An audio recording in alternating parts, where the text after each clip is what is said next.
Deuteronomy chapter 3. Then we turned and went up the road to Bashan, and Og king of Bashan and his whole army came out to meet us in battle at Edrei. But the Lord said to me, Do not fear him, for I have delivered him into your hand, along with all his people and his land. Do to him as you did to Sihon king of the Amorites, who lived in Heshbon. So the Lord our God also delivered Og king of Bashan and his whole army into our hands. We struck them down until no survivor was left. At that time we captured all 60 of his cities.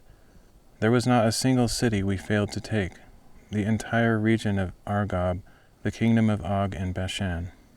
All these cities were fortified with high walls and gates and bars, and there were many more unwalled villages.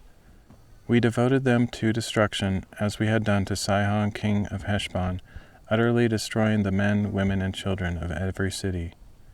But all the livestock and plunder of the cities we carried off for ourselves. At that time we took from the 2 kings of the Amorites the land across the Jordan, from the Arnon valley as far as Mount Hermon, which the Sidonians call Sirion, but the Amorites call Senir, all the cities of the plateau, all of Gilead, and all of Bashan, as far as the cities of Salekah and Edrei in the kingdom of Og. For only Og king of Bashan had remained of the remnant of the Rephaim. His bed of iron 9 cubits long and 4 cubits wide is still in Rabbah of the Ammonites. So at that time we took possession of this land. To the Reubenites and Gadites I gave the land beyond Aroer along the Arnon valley, and half the hill country of Gilead, along with its cities.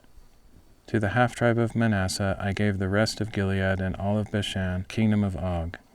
The entire region of Argob, the whole territory of Bashan, used to be called the land of the Rephaim. Jair, a descendant of Manasseh, took the whole region of Argob as far as the border of the Geshurites and the Maacathites. He renamed Bashan after himself, Havoth Jair, by which it is called to this day. To Machir I gave Gilead, and to the Reubenites and Gadites I gave the territory from Gilead to the Arnon valley. The middle of the valley was the border, and up to the Jabbok river, the border of the Ammonites. The Jordan river in the Arabah bordered it from Chinnereth to the sea of the Arabah, the salt sea, with the slopes of Pisgah to the east. At that time I commanded you, The Lord your God has given you this land to possess. All your men of valor are to cross over armed for battle ahead of your brothers, the Israelites. But your wives, your children, and your livestock, I know that you have much livestock, may remain in the cities I have given you, until the Lord gives rest to your brothers as he has to you, and they too have taken possession of the land that the Lord your God is giving them across the Jordan. Then each of you may return to the possession I have given you.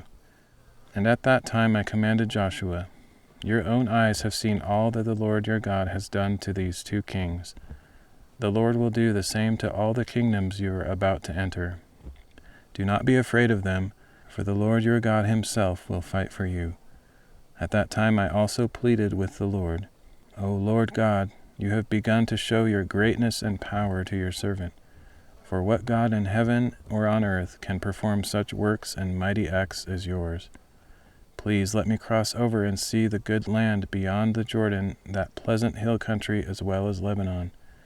But the Lord was angry with me on account of you, and he would not listen to me. That is enough, the Lord said to me. Do not speak to me again about this matter. Go to the top of Pisgah and look to the west and north and south and east.